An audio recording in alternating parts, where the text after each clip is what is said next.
The NBA has been around for 75 years and counting, and there's greats always getting drafted and retiring in the process. From the days of George Mikan pioneering the league to LeBron making 8 straight finals appearances, here are the best NBA players in each decade. So the NBA was created in 1946 when basketball wasn't as developed as it is today. It took some time for generational talent to come through, but once it did, it never stopped. The player who takes the crown for both the 40s and the 50s is none other than the NBA's first superstar, George Mikan. Mikan was a 6'10 center for the Minneapolis Lakers that came in and became unstoppable. He gained fame for his patented hook shot and utter dominance against every other big man in the league. He led the Lakers to 5 championships and led the league in scoring 3 times. Mikan forced the NBA to make a bunch of significant rule changes, including the goaltending violation, the widening of the key, and the famous 24-second shot clock. His dominant post scoring cemented the dominance of big men for years to come, and he's undoubtedly the best player to lace up in both the 40s and the 50s. With all due respect to legends like Jerry West, Oscar Robertson, and Elgin Baylor, the title of best player for the 60s is a 2-man race. The race between Wilt Chamberlain and Bill Russell. Keeping it simple, Russell garnered all the accolades, getting 9 of this decade's championships. Meanwhile, Chamberlain completely dominated the decade in terms of individual production, breaking every record in existence and putting up crazy scoring numbers. It's a close one, but I think the title goes to Chamberlain slightly. The gap between them on offense is so big that you really just can't look past it. Russell was a decent scorer, but he was relatively inefficient with the 47% true shooting percentage and really didn't carry the offensive burden like Wilt did. In comparison, Wilt was a 40-point per game scorer at his best while becoming a good playmaker in the latter half of his career. And Russell had a lot more firepower on his team, so it makes sense that he would have accomplished more in the postseason anyway. So a tight race for sure, but Wilt edges this one out to be the best player of the 1960s.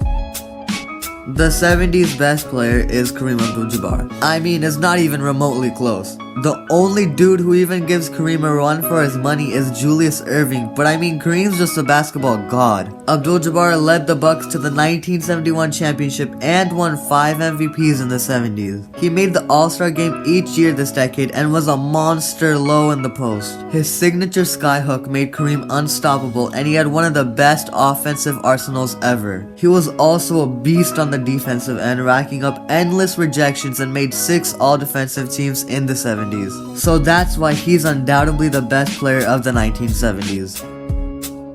The 1980s were such a stacked era of the NBA that had 2 standouts of Larry Bird and Magic Johnson. And I really couldn't choose between them, so this one's gonna be a tie for me. Bird won 3 championships to Magic's 5, but Bird has won more MVPs this decade. Both these dudes combined for 80% of the decade's championships and 50% of the decade's MVPs. If that's not pure dominance, I don't know what is. Larry Bird was arguably the best scorer and shooter of the 80s and averaged 25 points per game with 38% from downtown. He was also a great leader and made for all-time classic matchups against the Lake Show. Magic, in my opinion, is the best playmaker of all time, leading the Showtime Lakers' historic offense. His flashy passes and insane control of the fast break made him an offensive maestro. Both of these guys matched up multiple times in the postseason, with Magic winning the majority of the matchups 22-15. They're both all-time legends in their own right, owning the title of the best player of the 80s simultaneously.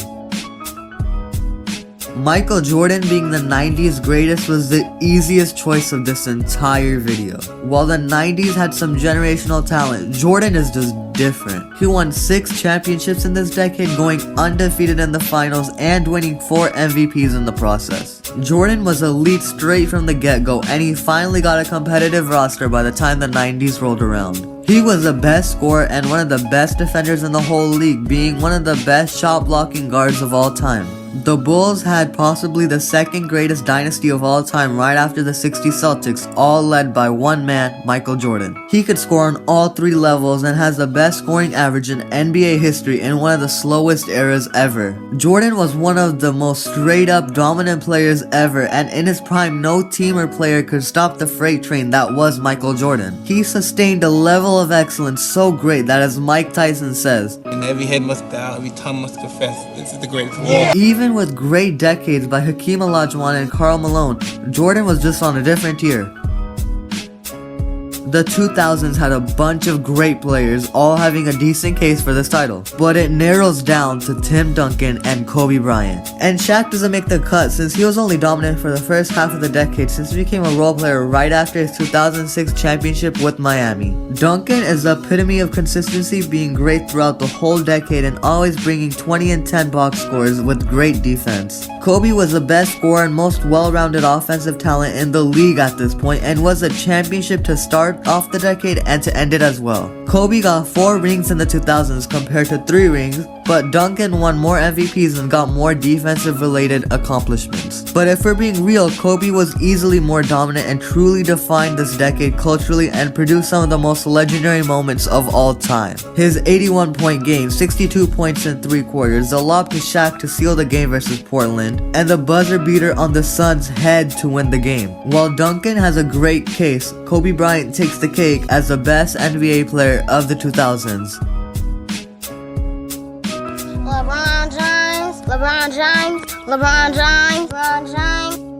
LeBron James is undoubtedly the best player of the 2010s. I mean, Kevin Durant and Steph Curry did take 3 championships from him, but those guys never really displayed the dominance that Bron did in his prime. He made 80% of the decade's finals by himself and carried some of the worst supporting cast I've ever seen to the greatest stage. James is one of the most all-rounded players ever and is so versatile, like a Swiss Army knife. His thunderous tomahawk jams and logo threes made Bron a god on the offensive end. And he was an elite defender for a good portion of the 2010s, making 5 all-defensive teams and potentially being robbed of a Defensive Player of the Year in 2013. LeBron was really the face of the 2010s and transformed into one of the greatest of all time in this decade.